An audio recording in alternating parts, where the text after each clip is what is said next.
Hello viewers, welcome back to Mamata specials.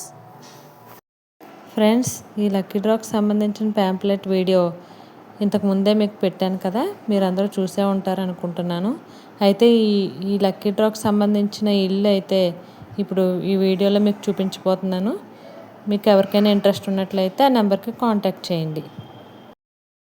5 సెంటర్నాల్లో ఉన్న ఈ యొక్క స్థలాన్ని అలాగే ఈ యొక్క బిల్డింగ్ ని జస్ట్ 2000కి కొనేసుకోవచ్చు. అదలకు చెప్తున్న వీడియో లాస్ట్ వరకు అయితే చూసేయండి. ఇంకా అలా లోనకెళ్ళి చూస్తే ఒక మంచి హాలు, 2 పెద్ద బెడ్రూమ్లు, అంతేకాకుండా కిచెన్ రూమ్ అయితే సపరేట్ గా ఉంటది. మన వాళ్ళు ఎవరైనా సరే పిండి వంటలు వేస్తుంటే కూర్చొని తినడానికి సపరేట్ గా డైనింగ్ రూమ్. ఓవరాల్ గా ఇల్లు మొత్తం అయితే అదిరిపోయింది. ఇంతకీ మ్యాటర్ ఏంటంటే ఈ యొక్క బిల్డింగ్ ని, ఈ యొక్క స్థలాన్ని మొత్తం ఒక లక్కీ డ్రా అయితే తీయబోతున్నారు. ఇంకా టికెట్ కాస్ట్ వచ్చేసి జస్ట్ 2000 రూపీస్ మాత్రమే. ఇంక ఈ లక్కీ డ్రా అయితే ఎండింగ్ డేట్ వచ్చేసి మార్చి 28 వరకు మాత్రమే. ఈ లక్కీ డ్రా అయితే మన కుదురు సాయిబాబా గుడి దగ్గర అయితే తీస్తారు. మరిన్ని డీటెయిల్స్ కోసం స్క్రీన్ మీద కనబడుతున్న నంబర్ అయితే కాంటాక్ట్ అవ్వండి. బిల్డింగ్ లొకేషన్ వచ్చేసి మన కొంకుదురు వైఎస్ రాజశేఖర రెడ్డి గారి స్టాచ్యూకి ఆపోజిట్ లో ఉన్న స్ట్రీట్ లో అయితే ఉంటుంది ఈ బిల్డింగ్. మరిన్ని వీడియోస్ కోసం please subscribe to our channel. Thank you friends.